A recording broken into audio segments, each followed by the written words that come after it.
Hi, everybody. This is day 1478 days since Richard was premeditatedly murdered on Fort Bliss.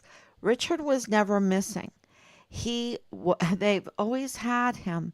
They've always had him, y'all. And he was premeditated. This is a code red, okay? So, we don't have his remains. Why? Because they tried to uh, hide his remains. And that's why he was so brutally treated. His corpse was so brutally treated. So let me go on here and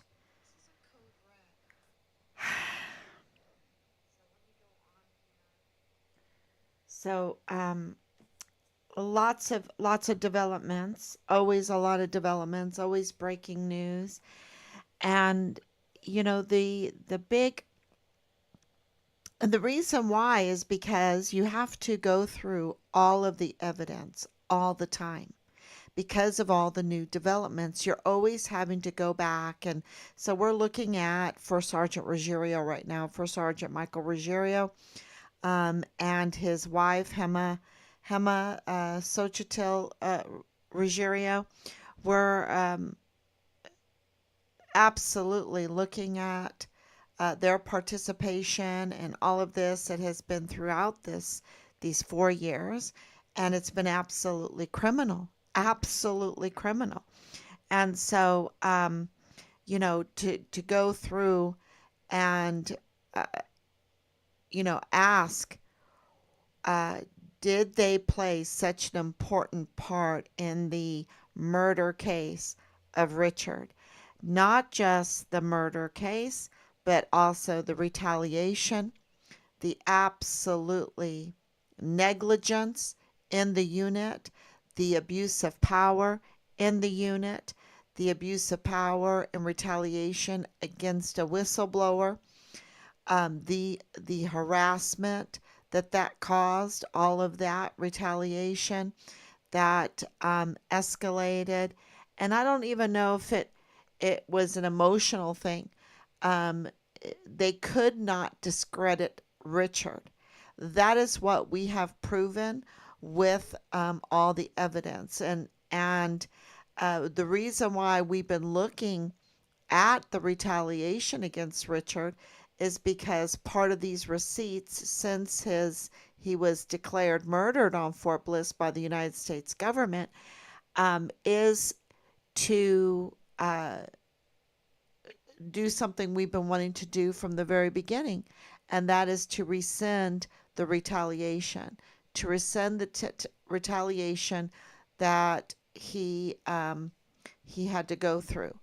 And, uh, we're in the process with our CAO to do that with, there's just a lot of paperwork you have to do. They don't make anything easy. And they're not going to do it because they've done the investigation, that they have filled out the paperwork and taken appropriate action against the leadership that has abused their power and retaliated against a whistleblower, leading to a brutal murder and a brutal cover up, right? Because it's a crime to disrespect a corpse like this. Okay, it's a really huge crime, and so the crimes going on, um, are just piling up, absolutely piling up. So, uh, so we're wanting to make everything right, get Richard's remains, and we feel like um, you know our duty to Richard is to make everything right as well as we can. We can't bring him back to life, um, but we can um, hold those that retaliated against him accountable and get them to withdraw, to rescind what they did. And we're working on that on many fronts because it wasn't enough that they retaliated against Richard while he was alive for being a whistleblower, for reporting the criminal trafficking. But they retaliated with a smear campaign after he was murdered. And, this is how low these people are. They're very, very low. And yeah. So take a deep breath, right? Take a deep breath. Um, so we want to make it right for Richard.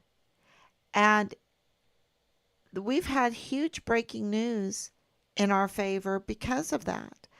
And I think we're going to really shake up El Paso again. You know, all these little things, how, what we're doing to move this case forward, to uh, get, uh, well, I think to get the continued institutional support that we've been getting.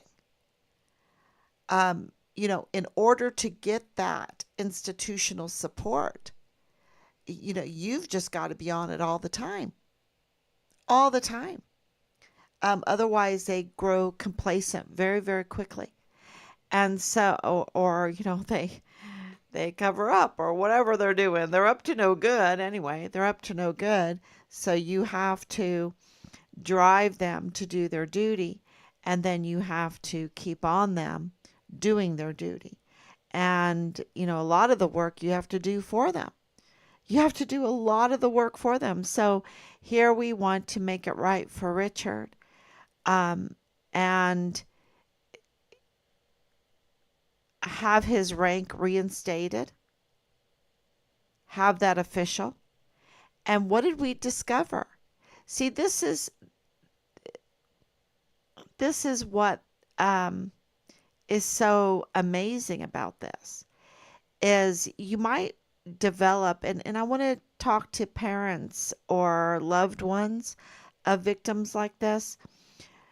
Try not to get discouraged that you have to do so much of this work, because when you do it, you honestly are searching through the information and you discover things. If they were doing it, they would only tell you what they needed you to hear. But when you're doing it yourself, you get the bigger picture. And in that bigger picture, you discover more violations and criminal activity. And that's why there are so many active and ongoing state and federal investigations going on, because during these 4 years, we have exposed more and more criminal activity. And, Richard's case is a little bit different than normal cases. Of course, it's because it's connected to the Walmart mass shooting case. But then there's something that has in common that is not in common with other cases.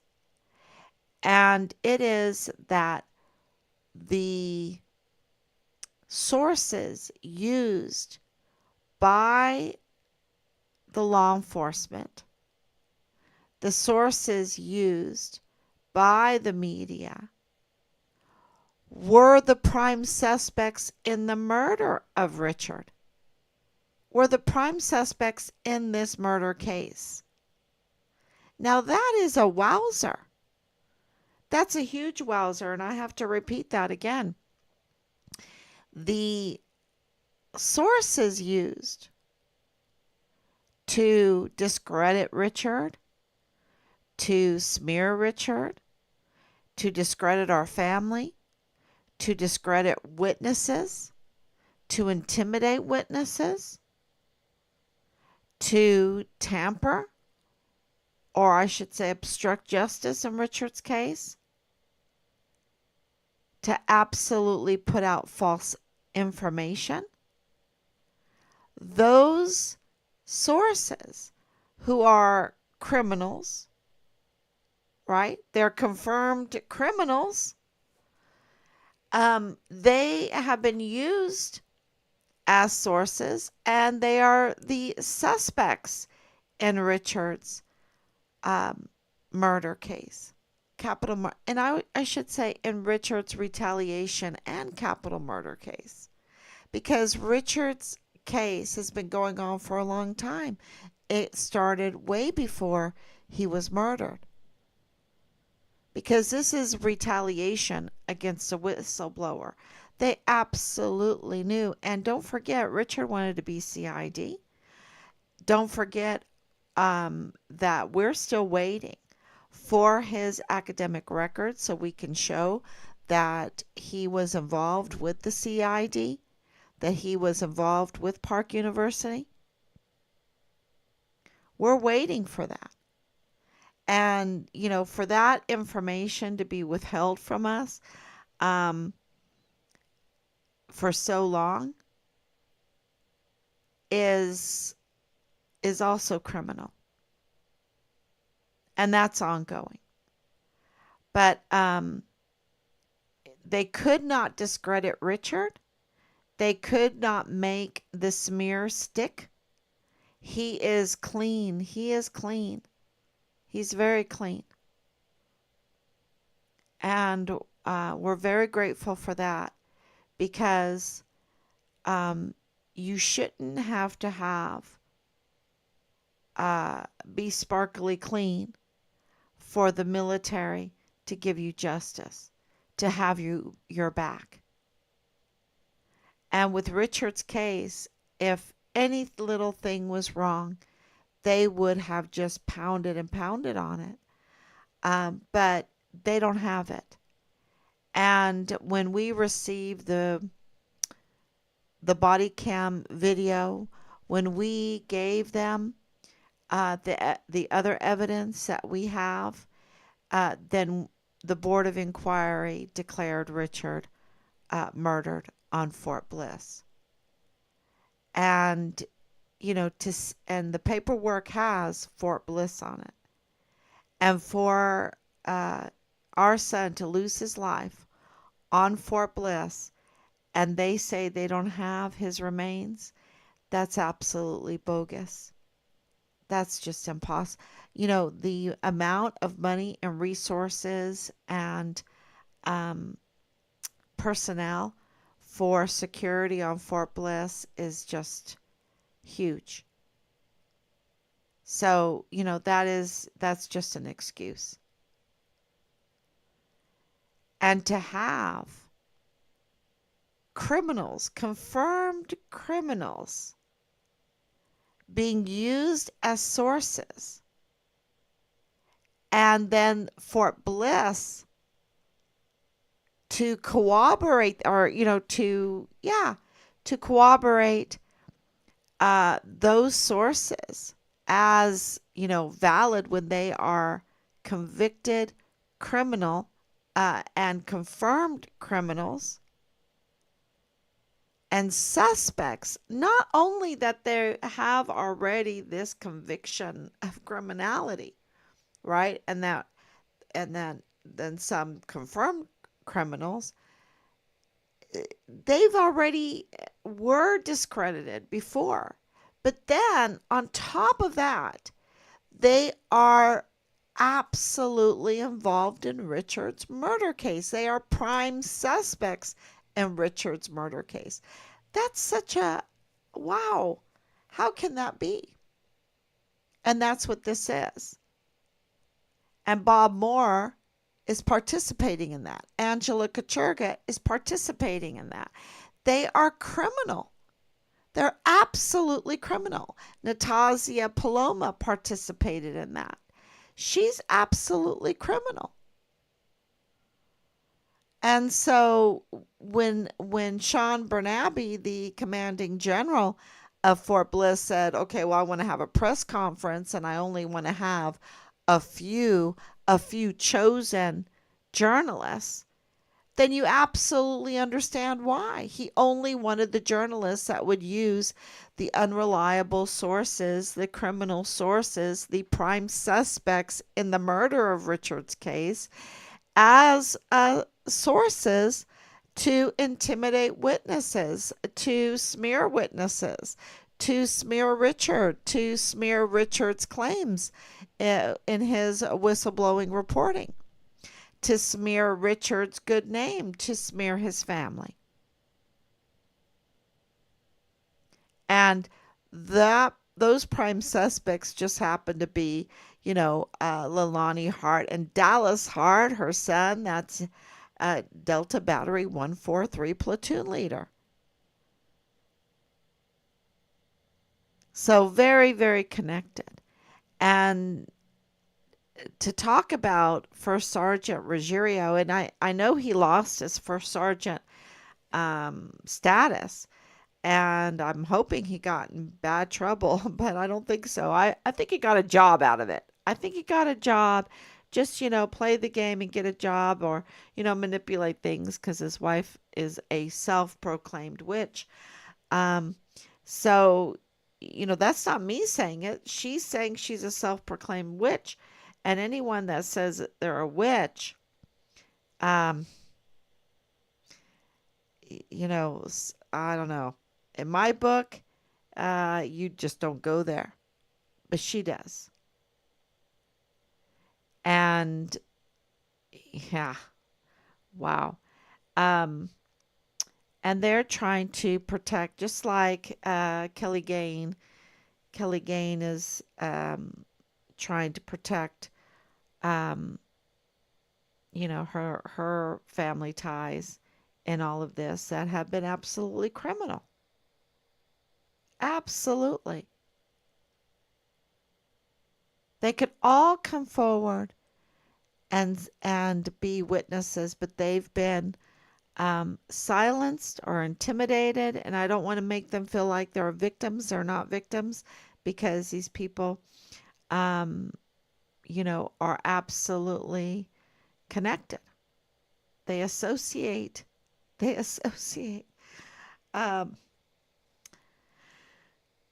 so I think that is the really, really big news is that going forward to get Richard's rank reinstated is is looking very, very good, very good. And we've discovered um, even more on top of that.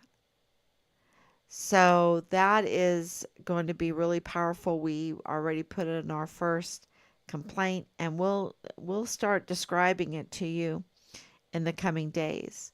So I just want to say thank you so much for coming on. I know it's a Saturday night, and you know, um, but this is important.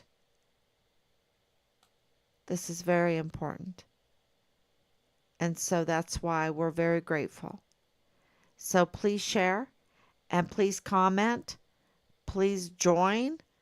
Um, but absolutely, please share. Thank you so much. God bless you. And we'll be back tomorrow, God willing. Bye bye.